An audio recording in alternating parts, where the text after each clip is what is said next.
Bismillah ar-Rahman ar-Rahim. Alhamdulillah wa salatu wa salam ala nabiyyina Muhammad wa ala alihi wa sahbihi wa sallam. Amma ba'da. Habati fillah. Assalamu alaikum wa rahmatullahi wa barakatuh. Habati fillah, a question was asked, a very serious question, a very beneficial question. A question that is sa'b, is really difficult, and especially when you don't have your books and access to your books. And so it required me to do a little research, but what a fantastic question. And I want us to get a really good tasawwur of this issue, because no doubt a lot of women can benefit from different angles. There are different situations in this, according to two fatawa. But the question was, Ahabati fillah, can I offer the Isha prayer past midnight, meaning the muntasaf al-layl? And it's also figured out a little bit different than we say midnight, 12 o'clock, we refer to as midnight, but there's also, it's a midnight is actually something you calculate to know exactly when Isha prayer, the waqt, is technically not considered, and we're going to get into this. So she says, can I offer the Isha prayer past midnight if I'm done with menses during that time? If so, is it obligatory? What is the evidence that praying Isha after its time is permissible?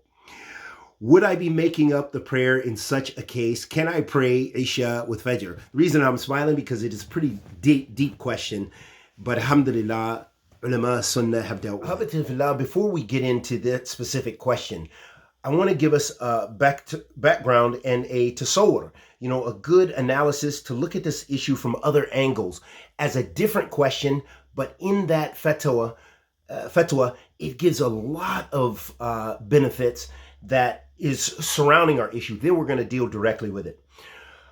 This was a question that you'll find on Islam Q&A, and a sister asked, I read recently that a woman must pray the previous prayer to the time of when her period stopped, or join two prayers. I did not know this before, and I'm 38 years old, meaning she's been doing a practice. She hasn't been making up that other prayer. The answer went, praise be to Allah, if a menstruating woman becomes pure after the time for Isha begins, then she has to pray Isha because she was pure during that time. She also has to pray Maghrib because it may be joined to Isha if there's no excuse, because there's a different hukm here, and we'll see. Similarly, if she becomes pure after the time for Asr begins, she has to pray Dhuhr in Asr. This is what was stated in fatwa by some of the companions of the Prophet sallallahu alaihi wasallam, and it is the view of the majority of the scholars. But if she becomes pure after the time for Fajr, Dhuhr, or Maghrib begins, she only has to offer one prayer, meaning the prayer that she became pure in that time.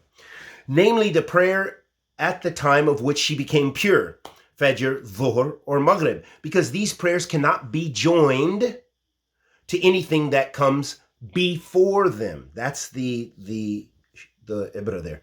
Ibn Qudama, he's a Hanbali imam, scholar, rahmatullahi alayhi, he said in his book Al-Mughni, he says, if the menstruating woman becomes pure before the sun sets, she should pray Dhuhr, then Asr.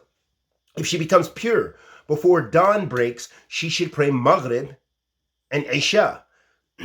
This opinion was narrated from Abdurrahman ibn Auf, Ibn Abbas, Tawus, Mujahid, Al-Naqa'i, and Al-Zuhri, Rabi'a, Malik, Al-Layth, Al-Shafi'i, Ishaq, and Abu Thawr. Imam Ahmed said most of the tabi'een were of this view, except Al-Hasan, who said that she only has to offer the prayer at the time of which she became pure. So there were those ulama from the tabi'een, from our salaf, who held but it's a minority view, that she only needs to pray the prayer that she is in the time of. She became pure during that time. This was the view of Thawri and Ashab al-Ra'i. Ibn Mundhir narrated that Abdurrahman ibn Auf and Abdullah ibn Abbas brought that menstruating woman who becomes pure one rak'ah before dawn should pray Maghrib and Isha. And if she becomes pure before the sunset, she should pray Dhuhr and Asr together. Because the time for the second prayer is the time for the first at the time when the excuse is applicable. So when the one who had an excuse no longer has an excuse, then he or she must offer the obligatory prayer. And he must offer the obligatory prayer for the second prayer too. Now, Bin Uthaymin, his view, he is simplified, and he has his own fiqh for this reason. So Imam Bin Uthaymin, rahmatullah, he favored the opinion. So he viewed the opinion from our Salaf, okay? He favored the view that she only has to offer the prayer the time of which she caught up with. So if she becomes pure during the Isha prayer, she only needs to pray Isha. She doesn't need to pray Isha and Maghrib, according to Bin Uthaymin and some of the Salaf. And she does not have to join to it the prayer that came before it. Right? In order to be on the safe side. So sometimes the scholars, they say al-ahwat, the safest. You should follow the view of the majority of the scholars and offer the two prayers together. But if a woman offers only the prayer the time of which she caught up with, we hope that there's no sin on her. If a woman did not do that in the past because she was unaware of the ruling, she does not have to do anything because of the general meaning of the evidence that the one who is ignorant and the one who makes a mistake are excused, and because the issue is one where there is a difference of scholarly opinion, as we mentioned. So very, very beneficial. A lot of women may find themselves somewhere in there, and that's why I read that whole fatwa. Let's get into your issue. Without prolonging this any more than I've already taken from your time, let's get to the mas'ala here. So Imam Fawzan was asked pretty much the same question, and we're going to give you the last statement of what he said in his answer, and I think this should suffice us. So Imam Fawzan was asked basically the same issue, and he said, well, raji'. So he's mentioning all the different statements of the ulama, and it kind of was contained in some of the fatwa we read prior. He said, والراجح أن الواجب عليها هو صلاة العشاء لأن صلاة المغرب مرت عليها وهي لا تجب عليها الصلاة بسبب الحيض، وأما العشاء فقد أدركت وقتها قبل طلوع الفجر ولهذا يلزمها صلاة العشاء فقط.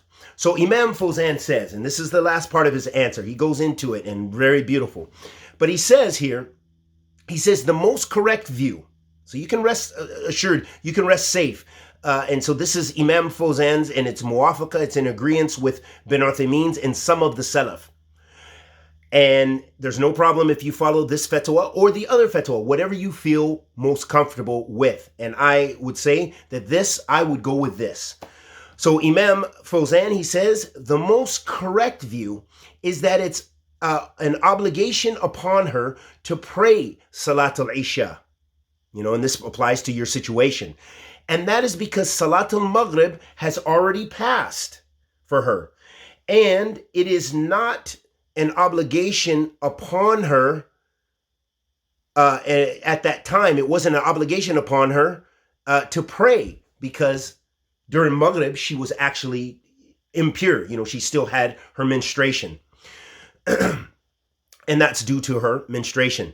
And he says, وَأَمَّا الْعِشَاء, and as for Salat al-Isha, then she has her purification has come during that time, at adrakat waqtaha, before Tulu al-Fajr, because before Fajr has entered.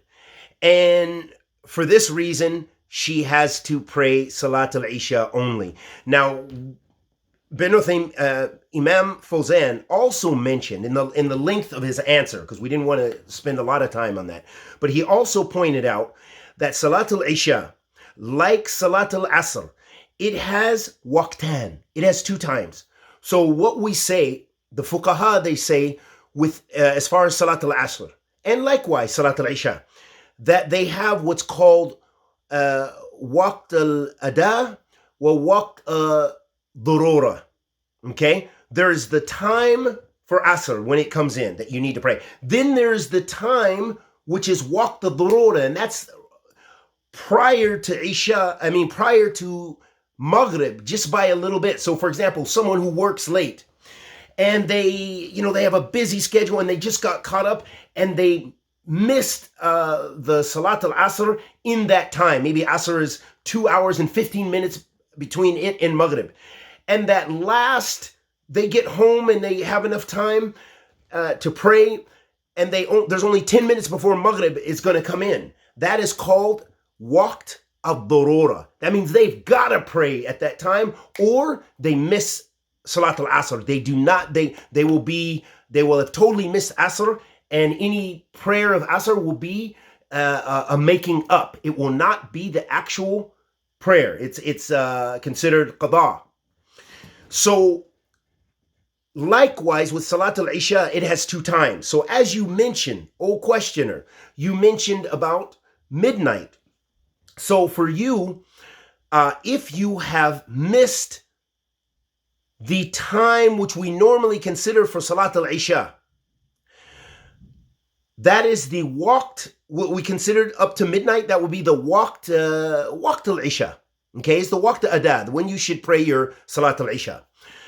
After midnight, up until Fajr enters, that is considered waqt al-Darura. That means you must pray Isha. For example, if you overslept or, whatever the case may be, and you missed it, you need to pray that, or you will have missed Isha. And, any prayer after that you would be making up for Isha. So you've actually fatak that, you missed that salat. That's qada.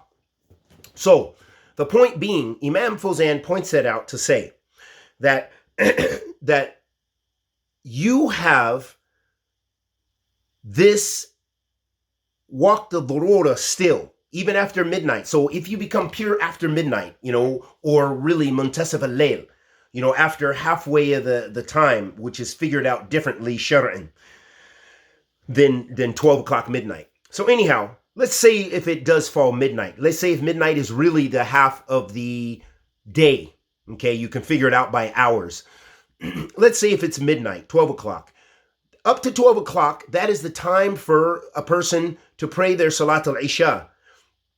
After that, for some reason, if they were delayed, they would be in the waqt al-Darura up until Fajr.